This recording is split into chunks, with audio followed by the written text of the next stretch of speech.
Hey, hello everyone. Welcome to our another new vlog. Beyond our imagination এর আরো একটা নতুন ব্লগে তোমাদের সকলকে স্বাগত। আজকের ব্লগে থাকছে নিউ ইয়র্ক যাত্রার শেষ অংশ। আগের দিন রাত্রিরে হোটেলে ফিরে বিশ্রাম নিয়ে পরদিন ভোরে উঠে কোনো রকমের ব্রেকফাস্ট সেরেই পৌঁছে গেছিলাম ব্যাটারি পার্কে। আগের দিন সময় মতো না যাওয়ার জন্য স্ট্যাচু অফ লিবার্টি আমাদের আর দেখা হয়ে ওঠে, তাই পরের দিন আমরা আর কোনো রিস্ক নিইনি। সময়ের আগেই আমরা পৌঁছে গেছিলাম।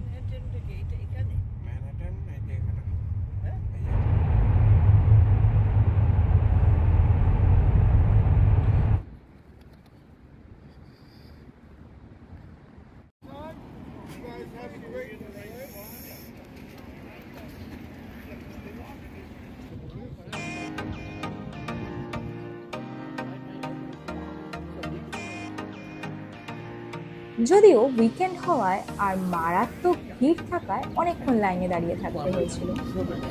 সেদিন ওয়েদারটাও বেশ মেঘলা ছিল। এখন আমরা দাঁড়িয়ে আছি ব্যাটারি পার্কে।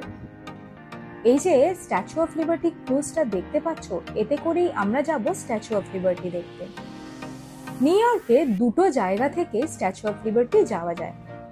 একটা হলো এই ব্যাটারি পার্ক, এখন যেখানে আমরা দাঁড়িয়ে আছি, আরেকটা হলো liberty state park, new jersey. আমরা 2 বছর আগে যখন স্ট্যাচু অফ লিবার্টি দেখতে গেছিলাম, আমরা new jersey liberty state park থেকেই দেখতে গেছিলাম। চলো ক্রুজের ভিতর যাওয়া যাক তাহলে। আমরা ভীষণ এক্সাইটেড ছিলাম। ও আরেকটা কথা, এই ট্যুরটার জন্য আমাদের পার পার্সন $32 করে লেগেছিল। স্ট্যাচু অফ লিবার্টি যেতে সময় লাগে ওই 20 মিনিট মতো, কিন্তু এই 20 মিনিটে যা দেখতে পাবে তা সারা জীবন মনে রাখার মতো। একটা ফ্রি শিপও আছে, যেটা করে হাডসন বেটা ঘোরা যায় আর স্ট্যাচু অফ লিবার্টির একদম সামনে থেকে দেখিয়ে আনানো হয়। কিন্তু আইল্যান্ডে নামতে দেওয়া হয় না। যদি নামতে হয় তাহলে এই ক্রুজের টিকিট কেটেই তোমাদের যেতে হবে। ডেসক্রিপশন বক্সে আমি সমস্ত লিঙ্কগুলো শেয়ার করে দিয়েছি, তোমরা চেক করে নিতে পারবে।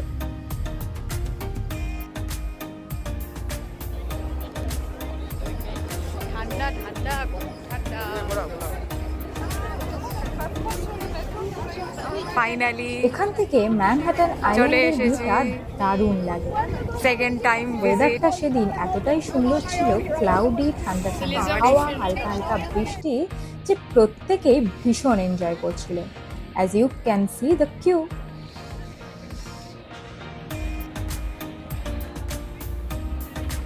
সবাই ভিডিও করছিল, ফটো ক্লিক করছিল, সেলফিতে ব্যস্ত ছিল, দেখতেই পাচ্ছ।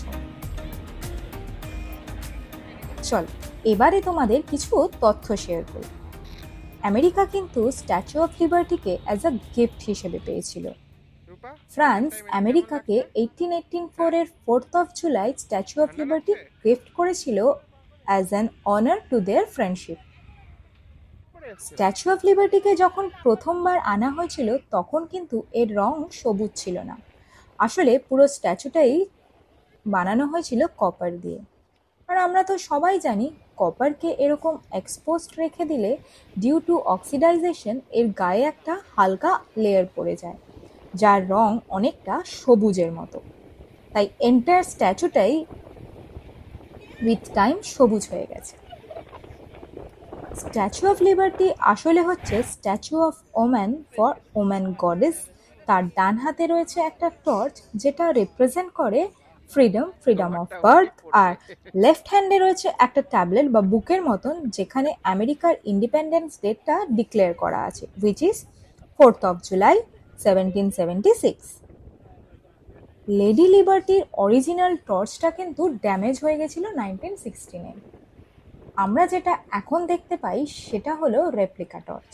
অরিজিনাল টর্চটা রয়েছে স্ট্যাচু অফ লিবার্টির মিউজিয়ামে। এই দেখো, গল্প করতে করতেই আমরা আইল্যান্ড পৌঁছে গেছি। এটা আমাদের সেকেন্ড টাইম ভিজিট ছিল এই আইল্যান্ডে। এর আগে আমরা 2021-এ আরেকবার এসেছিলাম। এবার মামনিকে নিয়ে এলাম। এখানে কিন্তু স্ট্যাচু অফ লিবার্টির যে ক্রাউনটা দেখতে পাচ্ছ, সেই ক্রাউনটা পর্যন্ত যাওয়া যায়, কিন্তু তার জন্য আলাদা টিকিট কাটতে হয়। কিন্তু এখানেও একটা গল্প আছে। সেই টিকিট যেটা কাটতে হয় ক্রাউনে যাওয়ার জন্য, সেটা প্রায় 6 মাস আগে থেকে কেটে রাখতে হয়। এই ক্রাউনটা দেখার জন্য নাকি সবাই বহু প্রতীক্ষায় বসে থাকে। তোমরা দেখতে পাচ্ছ প্রচুর মানুষ এসেছে এখানে। আইল্যান্ডটা ঘুরে নিয়ে আমরা আবার ক্রুজে করেই ব্যাটারি পার্কে ফিরে আসি।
তারপর নিউ ইয়র্কের এক রেস্তোরাঁতে লাঞ্চ সেরে নিয়ে গাড়ি নিয়ে চলে যাই টাইমস স্কোয়ারে।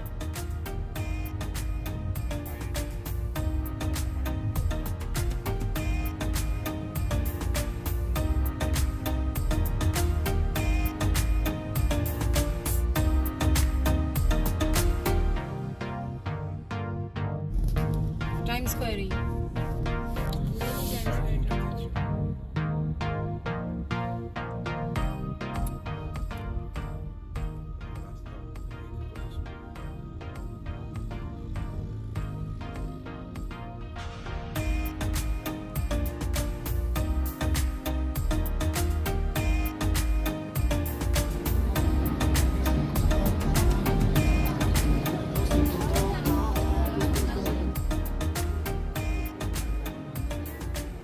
তোমার যাবে রুজভেল্টে যাবে তো? হ্যাঁ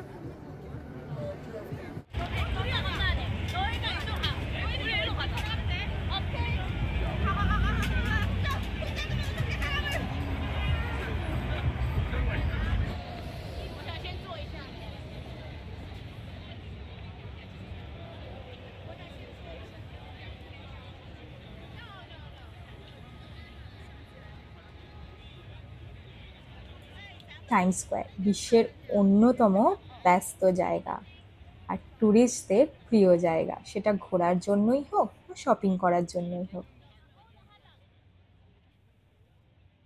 এমন কোনো বিখ্যাত ব্র্যান্ড নেই যার দোকান এখানে পাবে না। এছাড়াও হাতে টানা রিক্সা, হলুদ ট্যাক্সি সবেরই দেখা পাওয়া যায়। এখানে অনেক বড় বড় অফিসও রয়েছে। বিভিন্ন সময় বিভিন্ন রকমের প্রোগ্রাম এখানে হয়ে থাকে। এটাই টাইমস স্কোয়ারের সেই ফেমাস জায়গা যেখানে বড় বড় কনসার্ট হয়ে থাকে।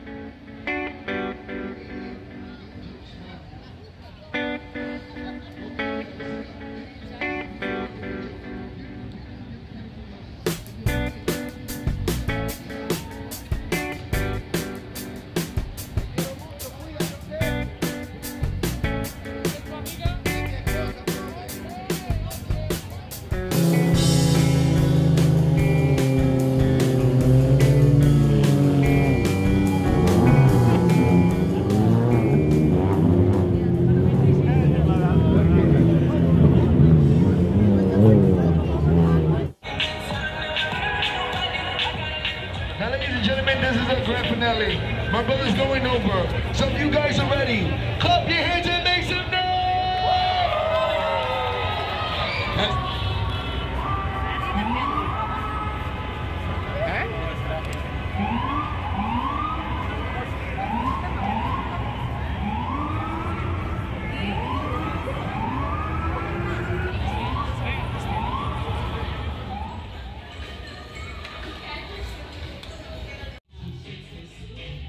রূপা কি কিনলে?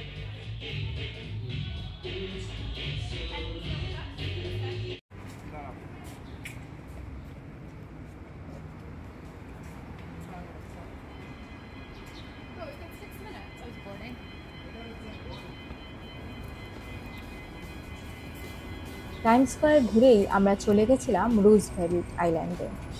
এখানে আমরা এই ট্রাম রাইডটা করেছিলাম, আর অবাক হলেও এই দারুণ রাইডটার টিকিট ছিল মাত্র $3 করে।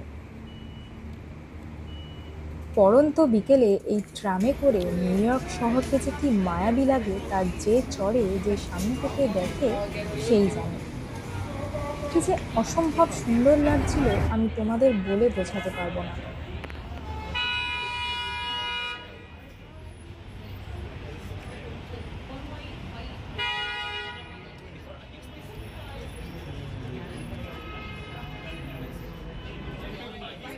Yeah, I think I'll just come back.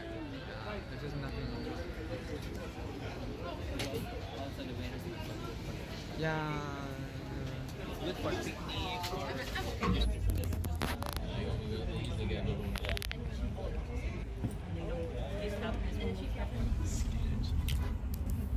Broadway to Brooklyn.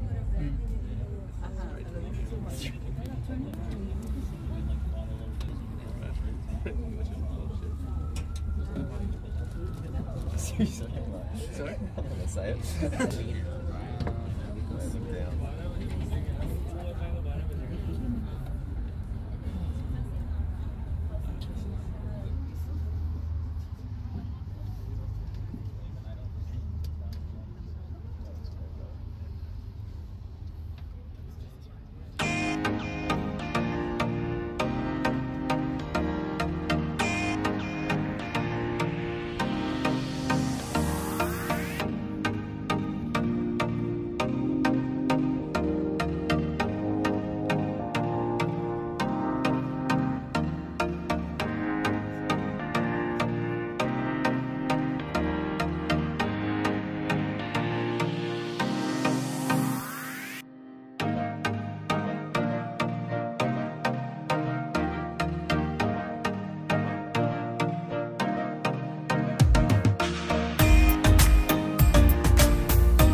চতুর্দিকের এই সোনালি আভা যেন আরো আকর্ষণীয় করে তুলেছিল গোটা শহরটাকে। আর এর সাথে সাথে আমাদের এবারের মতো নিউ ইয়র্ক ঘোরা শেষ। অনেক স্মৃতি বুকে করে নিয়ে ফিরেছি আমরা, হয়তো পুরোটা তোমাদের সাথে শেয়ার করে উঠতে পারিনি। যাওয়ারটা হয়তো ফাঁকা আবার যাচ্ছে, দেখা হবে তাড়াতাড়ি। New York. ভালো থেকো। আর এই ট্রিপটা শেষ হলেও আমেরিকা ঘোরা কিন্তু আমাদের শেষ হয়নি। এর পরের ব্লগে থাকছে ওয়াশিংটনের স্মৃতি। আর সেগুলো দেখতে হলে তোমাদের কি করতে হবে জানো তো? Please like, share and subscribe our channel. Till then good bye, টাটা। দেখা হচ্ছে পরের ব্লগে।